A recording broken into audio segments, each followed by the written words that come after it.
કરજણ સ્થિત એપીએમસીમાં ભારતીય જનતા પાર્ટી દ્વારા કેન્દ્રીય બજેટ 2024-25ના અંતર્ગત પ્રેસ કોન્ફરન્સ યોજાઈ હતી। આયોજિત કોન્ફરન્સમાં ગુજરાત ભાજપ પ્રદેશ સહપ્રવક્તા ભરતભાઈ ડાંગરે બજેટ શબ્દનો અર્થ સમજાવ્યો હતો। 2014માં વડાપ્રધાન નરેન્દ્ર મોદી જીત્યા ત્યારે બજેટ 16 લાખ કરોડ હતું। આજે તે બજેટ 47 લાખ કરોડ સુધી પહોંચ્યું છે। તેની પાછળનું કારણ ભારત સરકારની તિજોરીમાં પંજાની નજર બચાવી કમળ ખીલ્યું, જેથી આટલું મોટું બજેટ જોવા મળ્યું છે।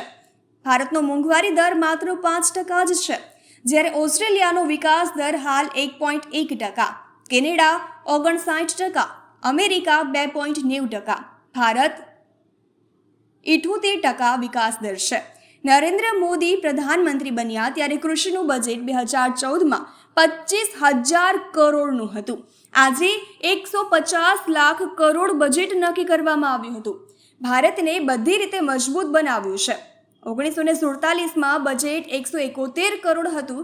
ભારત આર્થિક રીતે મજબૂત બન્યું છે, સુરક્ષિત બન્યું। આજે પણ પંજાની સરકારની તિજોરી પર નજર છે, પરંતુ આજનો ચોકીદાર બહુ જ હોશિયાર છે। 92,000 ખેડૂતો પ્રાકૃતિક ખેતીની ટ્રેનિંગ રહ્યા છે। પહેલાના જમાનામાં વાડું ટાણે વીજળી ન હતી, આજે સોલાર વીજળીના પ્લાન્ટ આવી ગયા છે, ઘરે ઘરે વીજળી પહોંચાડી છે। આઈટીઆઈનું નામ બદલીને કૌશલ્ય કેન્દ્ર અભિયાન રાખવામાં આવ્યું છે, જેમાં 2 કરોડ યુવાનોને લાભ અપાશે। તહેલકા ન્યૂઝ સાથે અવ્વી સૈયદ, કરજણ। આજરોજ વડોદરા જિલ્લા ભારતીય જનતા પાર્ટી દ્વારા આયોજિત કરજણ ખાતે કેન્દ્રીય બજેટના અનુસંધાનમાં પરિસંવાદનું આયોજન કરવામાં આવ્યું છે। દેશના ઇતિહાસમાં લાંબા સમય પછી સતત ત્રીજી ટર્મમાં માનનીય પ્રધાનમંત્રી તરીકે મોદી સાહેબ શપથ લીધા પછીનું આ પ્રથમ બજેટ કેન્દ્રીય નાણામંત્રી શ્રીમતી નિર્મલા સીતારામનજીએ રજૂ કર્યું છે।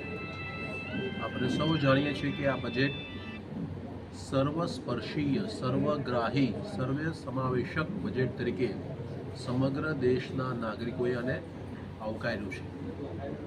2014માં જ્યારે પ્રધાનમંત્રી તરીકે મોદી સાહેબે શપથ લીધા ત્યારે જે બજેટની સાઇઝ હતી 16 લાખ કરોડની આસપાસની, આજે એ જ બજેટની સાઇઝ જે છે તે 48 લાખ કરોડની આસપાસ પહોંચી છે।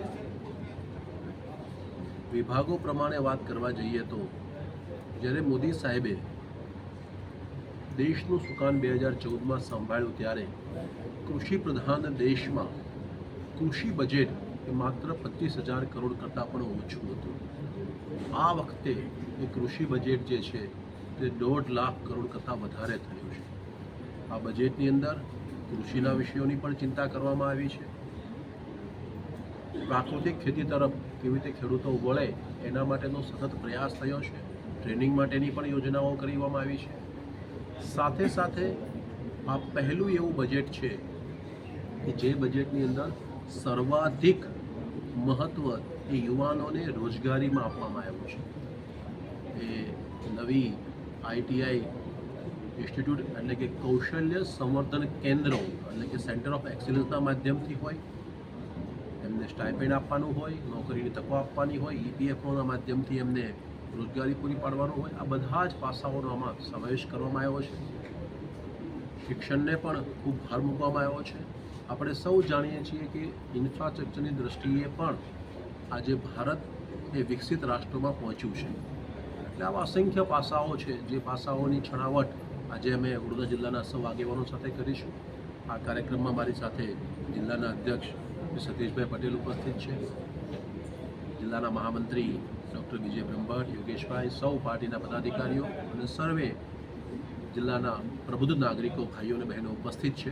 તેમની વચ્ચે મેં આ બજેટની વિષય મૂકીશું અને આ સુંદર બજેટ આપવા માટે માનનીય પ્રધાનમંત્રી નરેન્દ્રભાઈ મોદી સાહેબનો હૃદયપૂર્વક આભાર વ્યક્ત કરીશું।